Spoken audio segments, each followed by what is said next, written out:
For my A2 main task, I chose to create a music video for The Messenger, a song by local indie rock band The Tivoli. To ensure that this product followed the conventions of real media products, we carried out a textual analysis of music videos from other bands within this subgenre, such as Oasis.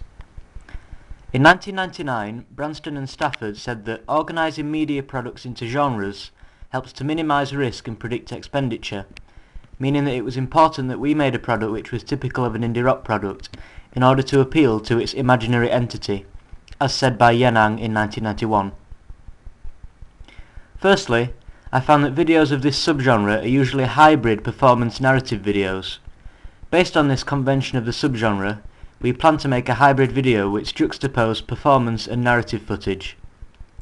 The performance section of our video featured footage of the band performing in a rehearsal studio, while the narrative section of our video showed 4 characters travelling to a Tivoli gig. By using cross-cutting, we were able to create the impression that both parts of the video were taking place at the same time. Therefore, the preferred reading, as said by Stuart Hall in 1980, was that the 4 characters were travelling to the gig, while the band were rehearsing in preparation for the gig. Also, in terms of editing, we used fast jump cuts to match the fast beat of the song, a convention of indie rock videos. In terms of shot types, we used frequent close-ups for the lead singer in the performance section of the video. This fits the conventions of music videos in general, as there is demand on the part of the record company for close-ups of the lead singer, as well as a desire for a sense of intimacy for the viewer. We usually use medium close-ups for the other band members, to show them playing their instruments, portraying them as electronic shaman, as said by Sven E. Carlson in 1999, for the viewer. This is important in indie rock videos, as within the indie subculture, the ability to play music is seen as more important than the band's image or appearance. Therefore, the band's instruments serve as a type of subcultural capital, as said by Sarah Thornton in 1995, so they took prominence in the video to reflect the common themes and ideas associated with the subgenre. We also use medium close-ups for the narrative section of the video, as well as occasional long shots to show more of the surroundings of the narrative. The locations used in the narrative were also very important.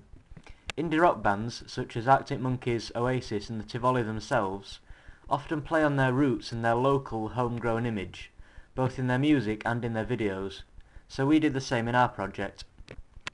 The narrative section of our video featured several local landmarks such as the O2 Academy, Sheffield Hallam University and the city centre itself, reflecting the conventions of indie rock videos and the fact that the Tivoli are a South Yorkshire-based band.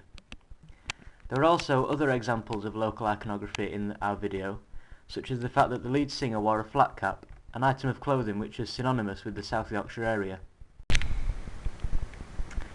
In terms of camera angles, we noticed that real music videos use frequent low-angle shots to connote dominance, and to reflect the artist as an ideal self, as said by Carl Rogers in 1980, for the viewer. So we did the same in our video, particularly in our performance footage. To increase the sense of star persona, as said by Richard Dyer in 1975, for the viewer, we added some special effects to our video.